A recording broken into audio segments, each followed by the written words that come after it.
Hello and welcome to 315 Voices. I'm your host, Greg Scott. 1 Peter 3:15 reminds us to always be prepared to give an account when someone asks for the reason for the hope that's within us. And today's guest is Drew Maddux. Drew is currently the Vice President for People Development for Ashley Global, the parent company for Ashley Furniture. But you might know him as a highly successful high school basketball coach in Nashville, an SEC basketball player at Vanderbilt University, or for one of his many trick shots that went viral on YouTube or on social media. But today, if you're looking for a few minutes to be inspired and get practical ways to live your life on mission each day, then I'm so glad you've joined us, and I know you're going to enjoy our conversation with Drew Maddux. Drew, welcome to the podcast. Yeah, hey Greg, it's great to be with you. I'm honored. I'm super excited to have this conversation with you, and excited to see what you're doing with the platform, with this podcast, and the blessing that you are, and the encouragement that you are to so many people. Anybody that hears your words, your interviews, your conversations, I know they're going to be extremely blessed, and I'm excited to be here with you today. Well, the honor feeling is mutual to have you on here. People in Tennessee know you, and people outside of Tennessee know you from a long career in basketball, both as a player, then as a coach, and we're going to get into some of that today, Drew. But think back just real quick for some background. Where did your faith story kind of begin? Go back to young Drew. Yeah, extremely blessed. I don't use the word lucky. I was extremely blessed to be the son of Ray and Anita Maddux, and faith was the cornerstone. Our belief in Jesus Christ was the foundation by which everything that existed within our house, that's the way it flowed. And my family made faith real. It wasn't just in words, it wasn't in intellect, it was with actions and service. And the way that my parents, I watched them exemplify the hands and feet of Jesus in our church and in our community. And it just became so real to me that we were very involved in our church, Hendersonville First Baptist Church. I grew up right here in Hendersonville, Tennessee, and an incredible church with people that made a big investment in me, young little Drew. Whether it was through Sunday school or through Vacation Bible School or whatever was going on at the church, we were very involved. And I still remember at the age of 12, I was in sixth grade. And I remember it may have been, Greg, on about the seventh stanza of Just As I Am. And they were running it back one more time. And I was white knuckling the pew in front of me to accept the invitation to accept Jesus. But it was at that point that God did call me to step out into the aisle. I did walk down front, said that I wanted to accept Christ as my Savior. I was baptized later on that night. I would say that was really the beginning of my faith journey because, you know, as life and as your journey and as your story evolves and as the world becomes very, very prominent in your story, I would say that I wavered in my faith. I wavered in my uncertainty and my belief. And I would say that it was really my true moment of when I had a real encounter with the living God, when I fully submitted my life over to him was October the 5th, 2000, in a hospital room when my daughter Emma was born. I became a father that day at 11:38 a.m. And I remember her asleep in her crib. My wife was asleep in the hospital bed. And it was in that moment that I truly felt like the voice of God was speaking directly to me. And when I fully submitted my life to Christ that day at Baptist Hospital on October the 5th, 2000. The only way that the seventh stanza works is if you skip third, fourth, and fifth, or you don't. Yeah. Those that grew up in small Baptist churches like you and I will recognize. I don't know who wrote those verses or stanzas, right. But we don't use them. So Drew, it's funny that you mentioned that. I think back to you came out of Vanderbilt University, SEC basketball player there, and you go straight into corporate America with a job climbing the corporate ladder. You mentioned that moment where God got a hold of you in that hospital room in 2000. I read a quote from you when you started your journey in coaching and left corporate America, and your quote was, "I was winning at work, but I was losing at home." So how do those two life moments coincide with one another? Yeah, no, it's a great question. This has been the great wrestling match of my life, and I think many men can relate to this. That at an early age, that identity driven approach that performance provided is really what filled your heart. And so, whether it was on a basketball court or whether it was through popularity or through status or whatever was going on, the new normal became that chasing success in business or through accolades or achievement or making money or getting the next commission check or whatever it was, that became the next identity piece that would fill my heart. And what I came to find out, Greg, was that I was achieving a lot at work. I was doing things well beyond my years. I was in rooms and a part of transactions that, somebody my age, 24, 25 years old, was really fortunate to be a part of. But what I found out was that in the chasing of that success, it never fulfilled the hole that was in my heart. That only Jesus could fill that hole. And so, so when you read that quote or you hear that quote, that's actually tied to when I left corporate America and went into coaching at Christ Presbyterian Academy, because it was like running parallel to this submission to this life that I wanted as a father, as a husband, a great work life integration. I was missing that through the chasing of the corporate accolades and achievement. And so with that came a pivot of total lifestyle as well. So through that submission, giving my life over to Christ, also came purpose and a new destiny that was presented before me, which allowed me the fortunate privilege to get to go into coaching and to coach young boys and to help raise them into young men. And I think I want to unpack that one step farther of how how surprised were you that purpose completely replaced achievement, and as far as being a coach, and how long into that did it take? Yeah, it was pretty quick because I had left.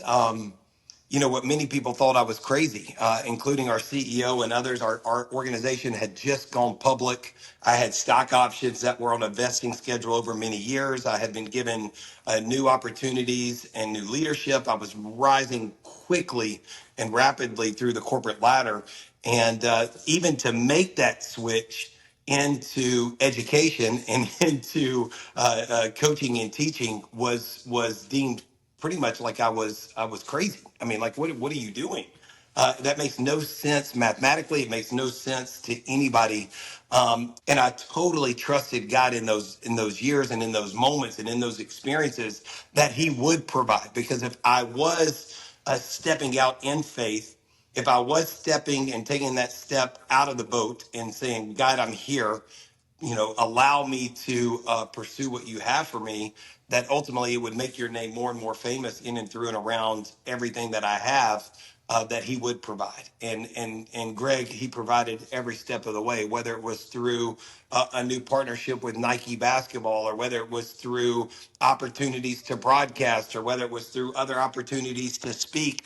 Whatever it was things that I was not even planning on, that just lined up after I said yes to what God had for me.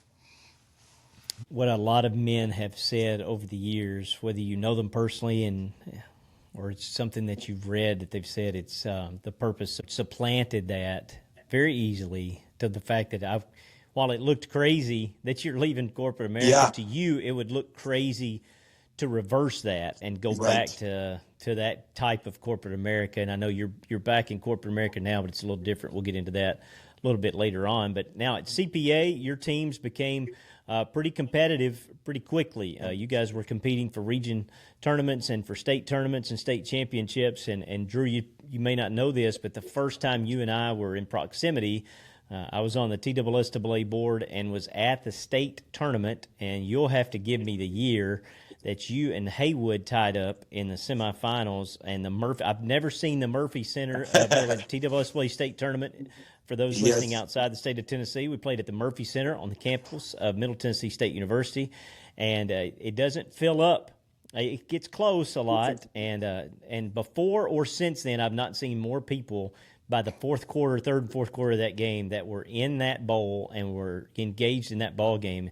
But here's the story I want to tell out of it. I watched that game, and you guys did not win that game. Haywood went on to not only win that game, but the state championship. Super talented team. Jordan Yes. Vernado, who went on to play at Troy and was a phenomenal athlete there. Just a good basketball team. So was yours.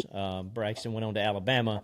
You had a lot of talent on that team too. But I watched you after a heartbreaking loss. You line up the chairs, pick up the trash, put it back. None of the TWSA or event staff had to touch your sideline for the next game. And I watched that, and I've seen coaches do that before, and coaches have that mantra, but they don't always do it when they lose a game at that level. And that stuck with me. And it's something that you've used, that pick up the trash, that you still use as something that you put out there every day. If you want to talk about that for a little bit. Yeah, I believe purpose is uncompromising. Greg, it doesn't matter if we win or lose. It doesn't matter if you're victorious or if you're disappointed. That purpose supersedes all of that. And I also believe that your values should be lived, seen, and felt. And a value to me is something that you're willing to die for or something you're willing to be fired for. Once again, not compartmentalized, not segmented, and always on. And so, regardless if we won or lost the game, I'm so thankful that particular night you saw me make sure that I lived up to what the mission statement of my life is, which is to pick up the trash and leave people, places, and things better than the way you found them. From the great coach Don Meyer, who was at Lipscomb University, is where I first heard that saying. But regardless of wherever we are, whatever the situation is, the circumstance, the situation, the people, the organization, the setting, the place, it does not matter.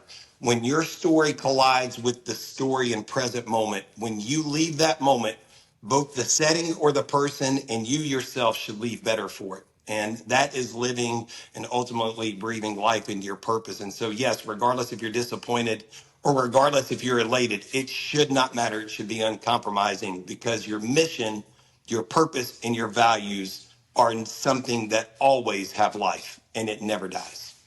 How do you get others to buy into that? And and you're obviously a highly motivated individual, and you did do that day, and it stuck with me 10 years later. How do you get others to buy into this is just as important a mission as the success we see in our program? Yeah, it's a great question. I think first of all, it's got to be seen and felt. It just cannot be in words. It cannot be one of those situations. We've all been around leaders and coaches and teachers and around people, and I'm sure I still do this. So, forgive me because I'm clearly not perfect in this, but the old adage of do as I say, not as I do, it cannot be that. People see through inauthentic people and ungenuine people all the time. And so I think, first of all, your actions must line up with your words and they got to see it in you. It can't just be coach speak. It has to be something that is seen in the environment every day. And I would hope, even a funny story would be that the players, when I would come in, in the fourth quarter of the girls game before we were to take the floor and you would come in for one more scouting report or, one more motivational moment or that last kind of word of encouragement before the players were to go out and warm up and take the floor that night, they would throw little gum wrappers on the floor and they would see how long it would take for me to even pick them up, even in that moment in time. And so it became something that even became a joke of sorts. It just became like this thing. And so I think it's got to be seen, it's got to be felt, and then you got to speak and you got to celebrate and you got to honor when you see it. When you see mission and vision That's and good. purpose being lived, you must stop and celebrate and honor it. So if we saw an assistant coach, if we saw a player, it didn't matter who it was, we would stop and pour kerosene on that moment. And you need to do it in those moments. And we just began to see the momentum that was created from that, where it became just part of the fabric of the DNA of what the program was, that we were there to exist, to make sure that we led with everything that we were, whether we were a player, assistant coach, or head coach. We were there to hopefully lead to the elevation and increase of others, period. That's all we were there to do. Well, that's good, and something that I recognize as a flaw in my own character as a leader is I just expect you to do what you're supposed to do, and I don't always stop. And that's a great phrase, pour kerosene on that moment or recognize you, because that's what you were supposed to do. And, Yeah. we were brought up as you don't get pats on the back for meeting expectations. And but boy, what a great point of if I want to encourage that lifestyle and that mission, not just encourage it, but foster it and make Yes. sure that it grows. I've got to pour something into it. Boy, it's a great No. point. I'm glad you made that. Yeah, no doubt, no doubt. And I think that's something I've wanted to make sure that we have within our Ashley family as well. As we want to be a culture of celebration and honor, whether it's through even the way that we start meetings, or the way that you end meetings, or when you go into a store, you go into a distribution center, you go into a call center. It should not matter when you see mission, purpose, and values being lived out. Stop, celebrate, speak a word of life. Words have power.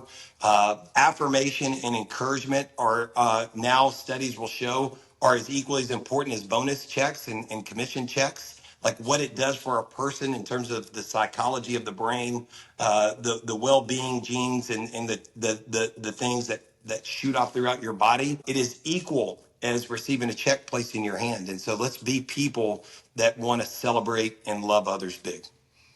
One last topic before we get off of CPA and your coaching career there was you had a no cut policy. I know the coaches that are going to tune into this podcast and listen to you today are going to, that's going to make them hit the brakes. That you had a policy there at CPA as a head coach of the basketball program that you won't cut any athlete that wanted to be a part of your program. So talk about that for a little bit. How was that ever difficult to keep into place? Was there ever a time you looked around and went, this might not have been a good idea? Yeah, absolutely, you have those days when that would occur, But it was something I remember reading Season of Life by Jeffrey Marks, and I know you've read it, Greg, and it's been a big part That's of a your great book. story Great book. about Joe Ehrman and what he was doing at the Gilman School in Baltimore, Maryland, and it became, such a big part of my coaching philosophy. And I remember reading in that book where they, had a no cut policy. And I said, and at the time I wasn't even a coach, but I said, if I was ever a coach, I was even in basketball with the constraints of a gymnasium and goals and resources and assistant. I was going to have an all comers policy. Like if you wanted to be a part of what we were doing, you're in. And certainly there were days where that was a challenge. But I'll tell you what it did for me. It made me such a better coach. It made me so much more purposeful, so much more intentional. Because when you script out, and I still have every single practice plan I ever did at CPA in 15 years. I could go to the garage. They're still lined up in year order, sequenced by date and sequenced by number, down to the time, what was going on. And Greg, what would happen was every single assistant coach and every single player was accounted for every single minute of every practice we ever did. And there was never any standing around. And so there was all these groups. And if there was a scrimmage group, there were still activities going on the outside margin of the court where kids were still having to be productive and coaches were still instructing. And I would make assistant coaches CEOs of different segments of practice. And it made me such a more intentional coach because I had to think through every single player, even the last freshman on the team, number 35, number 34, whatever it was, all the way up to, you mentioned Braxton, who was a Mr. Basketball. What are we doing today to make sure we're connecting and leading to the elevation and increase through the game of basketball and speaking life into them? And it just made me a better coach. And so I would challenge any coach. Obviously, you can't have 100 kids in a gym. I get that. I mean, we were a smaller school, so it worked for us. But I would challenge you to figure out ways that you can even stretch your program to even bless and minister to other people, because sport is the great connector and it's the great platform that you've been entrusted with as a coach. And so who can you serve? Who can you minister to? Who can you mentor? Who can you coach? Who can you educate? Who can you teach? Don't discount the opportunities just because of numbers or because you've never experienced it a certain way that it can't be done. Yep. That reminds me of the Billy Graham quote about coaches, that a coach will affect more Amen. people in a year than most of us will in a lifetime, and Yes. that applies directly to that. It's challenged me when I heard that. I'm out of coaching. This is my second year out of coaching, and I went back and go, "What I think I want to do that. I think I want to Yeah. get back into coaching." And baseball's a little easier because we're outdoors most of the time, and we can just spread them out. But you must have spent 2 to 3 times the amount of time Yes. on your preparation for practice Yes. as you actually did in the gym. Yeah, absolutely. And we've all heard the adage of mental is 2 or 3 or 4 times that it is to physical. And so to your point, the preparation for excellence and the expectation of excellence while we're actually in practice have to coincide. It has to be the same.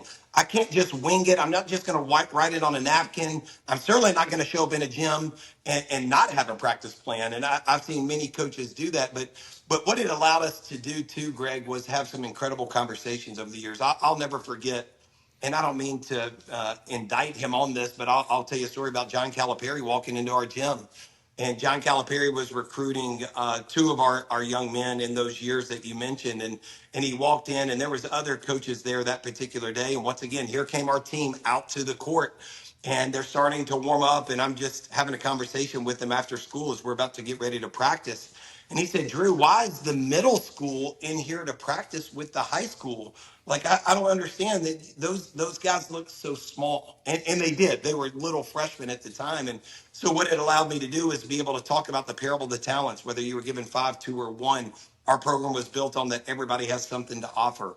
I talked about the no cut policy. I talked about our program's approach of trying to build Christ centered, others focused young men taken from Mark 12, 30, 31. So it allowed these on ramps to these incredible conversations, even with the biggest names in the world of basketball. And they would walk away feeling encouraged and blessed that it can be done a different way. Yeah, I'm sure your locker room for practice kind of looked like a clown car. They just kept coming What? On in top of each droves. other.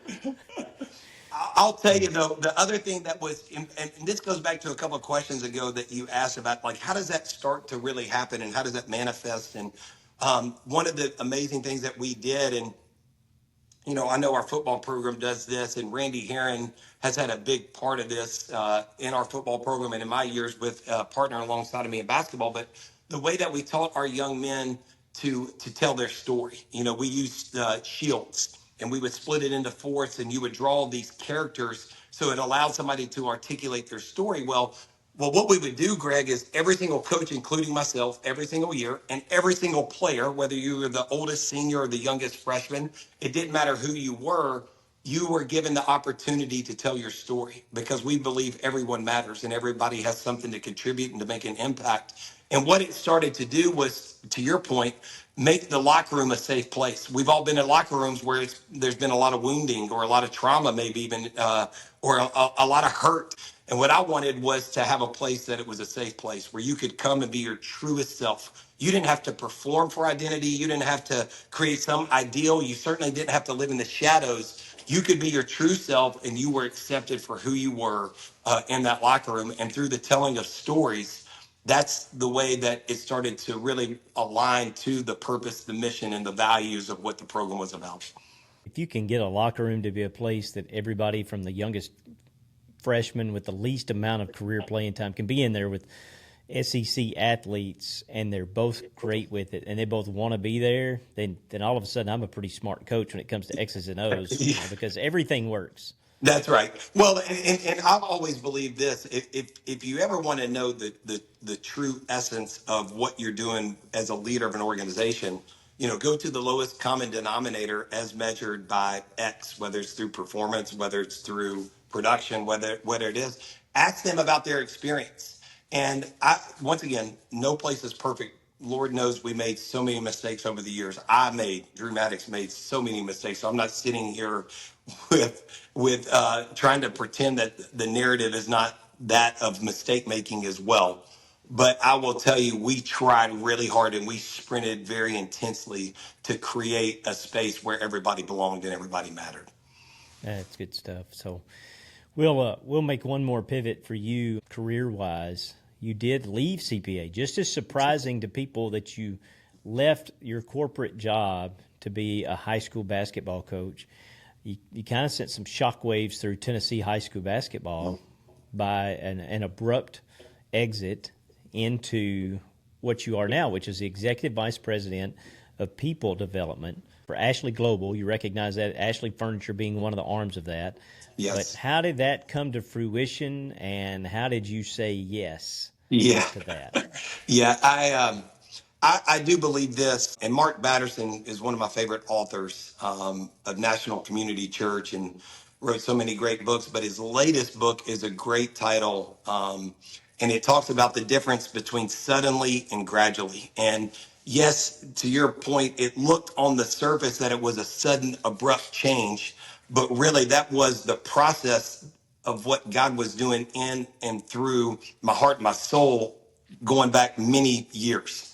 And I learned very early the power of your yes. I talked about leaving corporate America to go to coach basketball, but the very first time that I understood the power of a yes and what's on the other side of it was walking into a gymnasium in East Nashville at Lytton Middle School for an AAU tryout when I was in sixth grade. And I get put on a basketball team with one of my best friends in life all these years later, a guy named Ron Mercer. And it was a risk for me to step out of my comfort, to step into that environment. And I said yes to it, even at 12, 13 years old.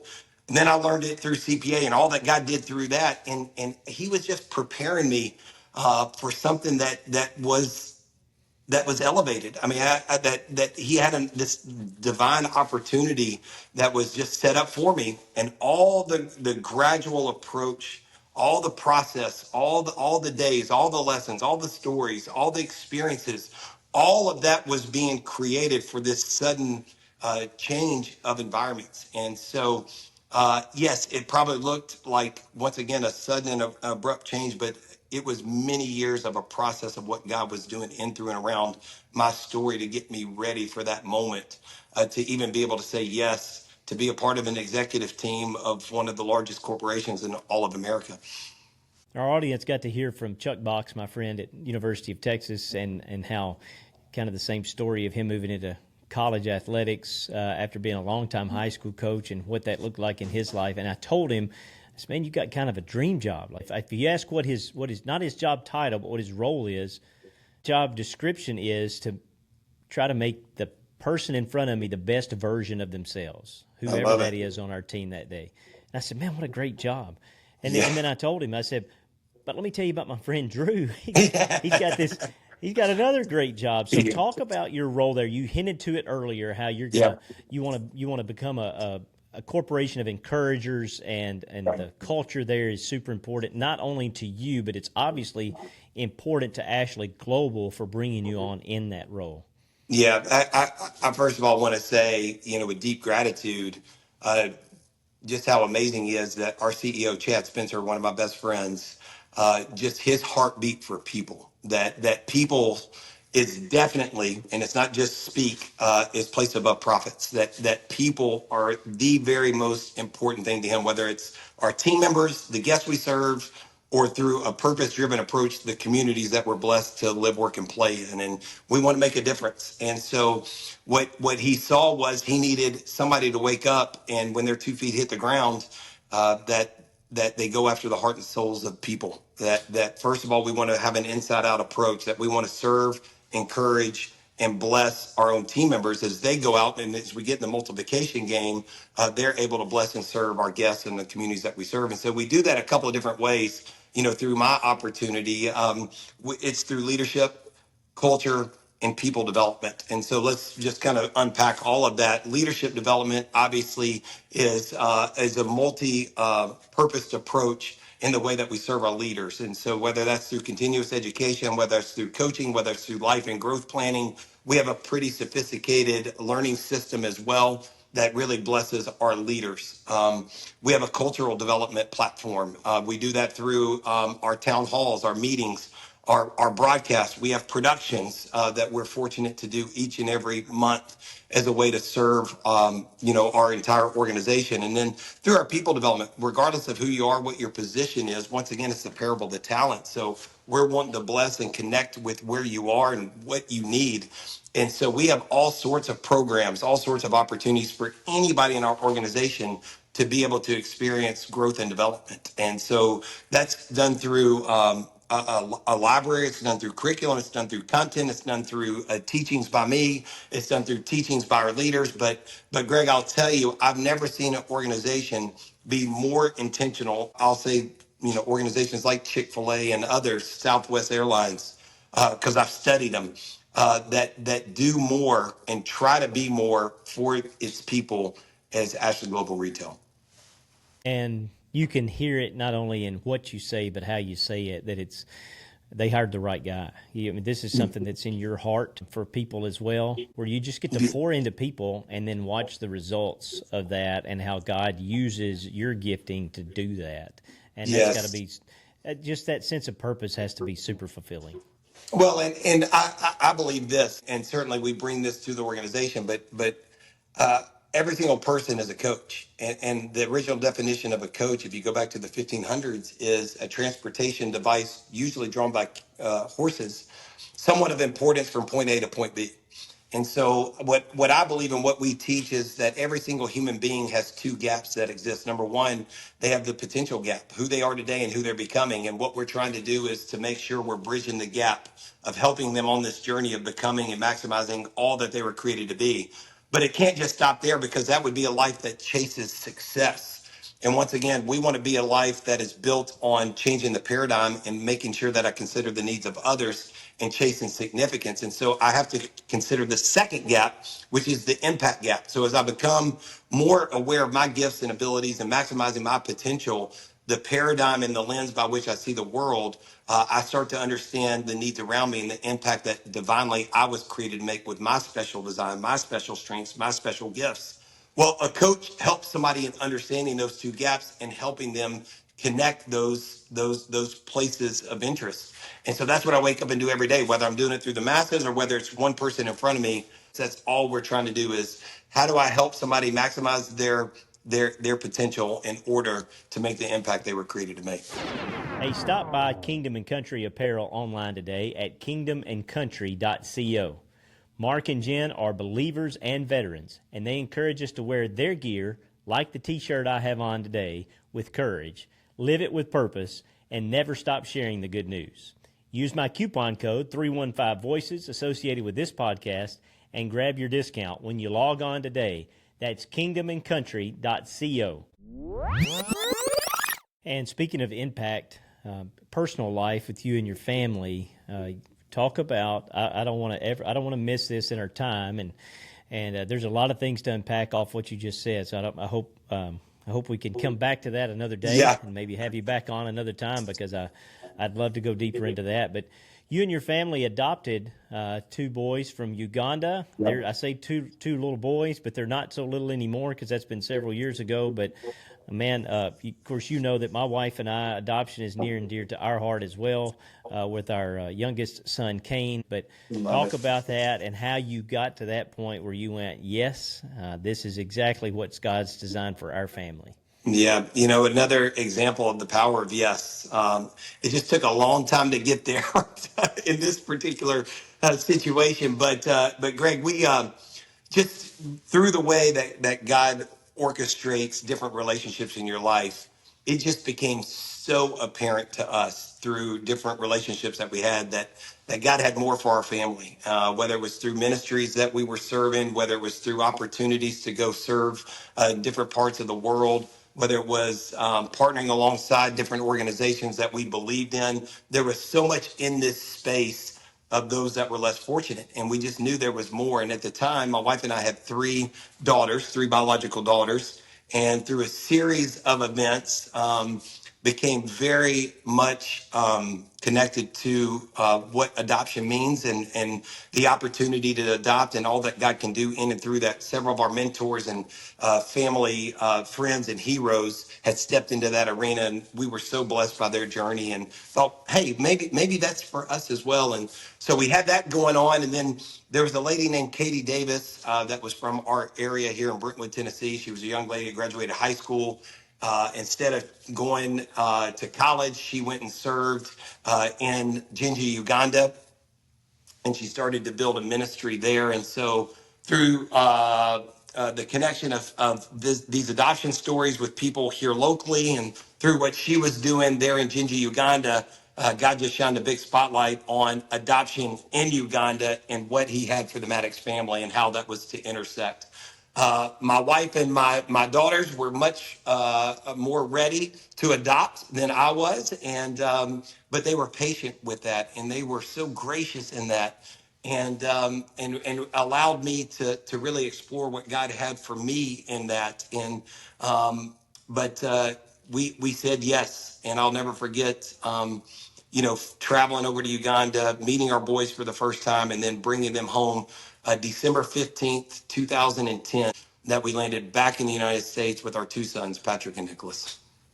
And there's you hear the stories, and we're going to say this together, and people are going to say, I've heard this before, and there's just no description of how the first time that we adopted our son, and I held him when he was an hour old. There was never been a difference. If you're out there and you're thinking adoption or you're even considering it, there's no difference in a biological son or daughter and an adopted son or daughter. And I just think what a wonderful picture of what Christ did for us. Amen. Amen. And I'll even throw into to that as well. Like, even if you feel called to step into the world of foster care as well, like, there is a place and a seat at the table for everyone to jump in. The need is so big. And I just think it's an incredible opportunity, whether it's your family extending through foster or through adoption, or whether you partner alongside organizations. I just would say this, that God calls us all as believers to say yes. Now, whatever that looks like for you and however you step into that, for us, it was two boys. But I will tell you, there's around, just call it this, 150 million orphans around the world that have no moms or dads. And you can get caught up in that number. That's a pretty big number. And you can say, man, what difference can I make? Well, what we decided was the ocean is made up of drops of water. And maybe I can't affect the entire body of water, but I can affect two. I can affect two drops of water. And I will never, ever quit proclaiming all that God's done in and through that. That, yes, we gave them a home and a life and a family. But Greg, I know you would express as well, it's been 10x what's been done in and through and what I've learned from them as well. And sometimes we do get caught up in numbers, but numbers also, my wife says all the time, numbers do paint a picture. Mm-hmm. And if we can take the numbers of adoptable children, and we put them into their own country, be the 10th largest country on the planet currently. And so the need is great. I know that there's somebody listening to this that maybe you're praying through that right now, and I encourage you to say yes. And once you take the step, there was never a moment of regret. I didn't say it was all super easy, and that it was just laid out in front of you financially and logistically, and the challenges that come from all of that, depending on the age of the child. But man, it sure was worth it. So I didn't want to miss your story in that. And your boys are juniors in high school? They're juniors. Yeah, juniors in high school. They were not. We get asked a lot. They were not biologically related. We just felt called to adopt two from Amani Baby Cottage. Nicholas, who's the younger of our two, slept on a trundle bed beneath Patrick's bed in the same room. And they were just like an old married couple. They just did everything together. And it was meant from the beginning of time that they were to be brothers forever, and to be together. Yep. Listen, I want to honor our time together, and I'm certainly thankful for you that you got to get on here with us. One of the things that all of our guests do is a 315 challenge, and it's not so challenging, but it's fun to listen to. The 3 in the 315 is give me 3 books, and you've referenced a couple of books already, and one of them may make your list, that outside of the Bible have been impactful to you. Yeah. Well, I would say Season of Life is number one. I mean, I thought that book, God really used that book and the studying of that book to change the trajectory of my life, which was to leave corporate America, read the story of Joe Ehrman, and to step into high school basketball coaching. So I'll say that was number one. I would say number two, I loved going back to really studying purpose. I mean, this is an old one, but A Purpose Driven Life by Rick Warren. I thought that was a book. It was a 40-day study. It was an easy read, and you could dive into it. And it was the first time that in my early 20s, I started to really study that there was a greater purpose for my story and a greater purpose to use my gifts to serve the needs of others around me. So I'd say those two. And then I would say, it's such a good question. I'd say number three maybe would be my latest book that I just wrote called Get To. And it's a short read. It would take somebody 30 minutes. But the significance of that book that I wrote is actually a conversation between my grandfather, who has now passed away. Cancer took his life, but it was a conversation between he and I of understanding what it means to have a life of gratitude and a get to mindset. It changed my life as well. And it's something that I utter to myself every single day when I wake up. So 2 first words I say to myself is get to. So I'll throw that one in there as well. Yeah, that's not shameless at all, but we'll. Uh, I am glad that you brought that up. You mentioned Get To. I'm looking forward. I actually haven't had a chance to read that one yet, but I'm looking forward to just the premise behind it of walking into whether it's your job or a task or just your day, like you said, when you put your feet on the floor. Not the things that I have to do today, but it's the things that God's blessed me with. These are the tasks I get to do today. That's right. So I'm looking forward to that one for sure. But you also had a book and then a podcast that came with that. Talk about that for just a second. It was Elevated. It was several years ago, but what was the thoughts behind Elevated? Yeah, so I had a co-author named Virgil Herring and did a podcast just like this, Greg, and realized we were so like-minded, like-hearted, and we thought that we had stories that needed to be told together in terms of blessing and encouraging people. And so what we did was we wrote the book Elevated. We agreed on 50 words that we believed the greats had in common.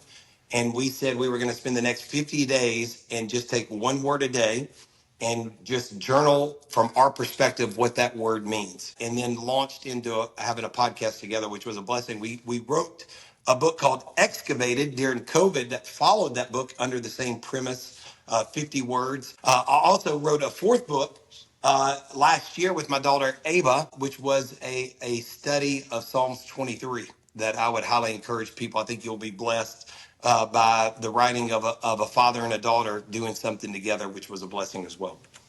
Psalms 23 is one of those thunder power Yeah. sections, as it, the entire scripture is, but really one to unpack. So the one in the 315 challenge, and you've mentioned a couple of people already that may qualify here, but if you grabbed your phone and I said, who's the most famous person in your phone, that would answer you. Not that I picked up their number and just to impress people, I show you that it's in there. But they'd answer you. They'd answer a text, or they'd call you back, or they might even pick up on the first ring. Yeah. That would be for you. Guys, it's probably going to be in the world of basketball. I'll stay outside of my music friends. But I would say either John Calipari, Billy Donovan, or Rick Pitino. Those would be the three that come to mind quickly that we still text, often and still connect quite frequently. Right. And when the Lord connects us again and you come back on the podcast somewhere down the road, we're going to hear some Ron Mercer stories as well. Yes. I know there's a lot of folks that grew up in the Southeast that watched Ron play for those great Rick Pitino Kentucky teams in the mid late 90s, and I think back now to going, I think I'd be a pretty good high school coach if I was at Good Pasture or mid 90s and I had Drew Maddux and Ron Mercer suiting up together. So we'll have to come back to that one. Yeah, you can see the Good Pasture jersey up there on the wall, right there, and picture of Ron and I right behind me over my left shoulder. So that would be its own set of stories that I could tell, because, man, That'd be great. There's not a place I go in Nashville that people don't talk about those days, and that's been 30 years ago. I can't imagine, because those, and not to get way down the road, people that don't understand, but that private school, public school were in the same classifications in those days. And I can't imagine being from whatever county high school, and we show up and Who's guarding that guy? I don't know, but I'm not guarding that one either. Yeah. And I tell you, Greg, it was so fun in those years, and once again, I could tell so many stories. But yeah, this is pre-social media. This is when the newspaper and TV, was covering high school athletics, and so people fell in love with our story. So the story became bigger than it probably actually was, and people would line up for hours to get into our games, and they would. I still remember like fire marshals and shutting doors and chaining doors and putting brooms in yeah. door handles, because they couldn't allow one more person to get in the gym. You've never played in a half-empty gym, have you? No, I even in college, I can't even imagine like going to a place or playing at Vanderbilt that it wasn't absolutely packed and so much Yep, fun. that's fun. The 5 is a harder question because to fit my 5, I say, hey, if you had 5 minutes with anyone in history where you could sit down and have a conversation, and your answer is going to be, I'd love to have a whole day, or I'd love to have longer. But behind the premise of if I had 5 minutes with anyone and I could sit down and just have a one-on-one impactful conversation in 5 minutes, who would that be for you? Uh, that is a hard question because there's so many. I'll stay in the coaching realm. I would say John Wooden for me. I just there's so many of his teachings and so many things that I have heard him say, anecdotes and quotes, seen him speak, read his books. I would love or would have loved 5 minutes with who I would say is the greatest transformational coach that has ever existed, John Wooden. The coach's coach. Um, Incredible. and you think you've heard it all, and I've read a lot of John Wooden stuff over the years, and I read something even this past month where it talked about how he used an entire practice session discussing socks and the kind of socks you bought Incredible. and how to put them on and the why behind it. And I thought, well, Amazing. I thought I'd gotten better as a coach, and it turns out I'm not. Well, And details and excellence, habits, and he didn't yeah, want to blister on your foot. It may prohibit you from being at your best. So we're going to teach you that's even how to put on your socks and shoes. great, great list, great choice. And you're right. First off, the 5 minutes isn't fair, and second, the list that we probably all have. We could do this again 6 months from now, and you go, "Hey, I've changed my mind. Now That's it's this right. person," and keep No doing that. doubt. So, we've mentioned the books. We mentioned a few other things that can find you. You're all over social media, so if they're tuning into the podcast today and they think, "I want to hear more or see more of Drew Maddux," where all can they find you, Drew? Yeah, so in X, Facebook, LinkedIn, Instagram, even YouTube with our trick shots that we've done over the years. A podcast, we had a partnership with Cumulus Media. You can hear hundreds of episodes of those, but pretty active on social media daily and would love nothing more and be blessed to hear from anybody that hears this podcast. I will respond. I can promise you that. There's no doubt you'll get a response from me. And I would love to hear from you. So please reach out to me, interact with me, and check out our social media. So, Drew, we're recording this podcast here between Thanksgiving and Christmas. It's a busy time for you in the retail industry, so we certainly appreciate, honor your time, and are thankful. And we look forward to another day of you on the podcast. But we certainly thankful for your time today. Well, thanks for having me, Greg. I was honored and super excited to see where this journey takes you as well. And so thanks for letting me have a front row seat and being a part of it. Man, appreciate it, brother. Man, I hope you enjoyed our time today with Drew as much as I did. And I know you picked up some nuggets to apply immediately to your faith walk. He lives his life on mission each day to leave things better than he found it and being intentional each day for that get-to experience. We hope that today's episode encouraged you in your faith and inspired you with a story of another leader, coach, or athlete. Like today's episode, push the link out on all of your social media platforms and share the podcast with someone you know in order to encourage and inspire them. And join us again as our next guest will be prepared to give the reason for the hope that's within them on the next episode of 315 Voices.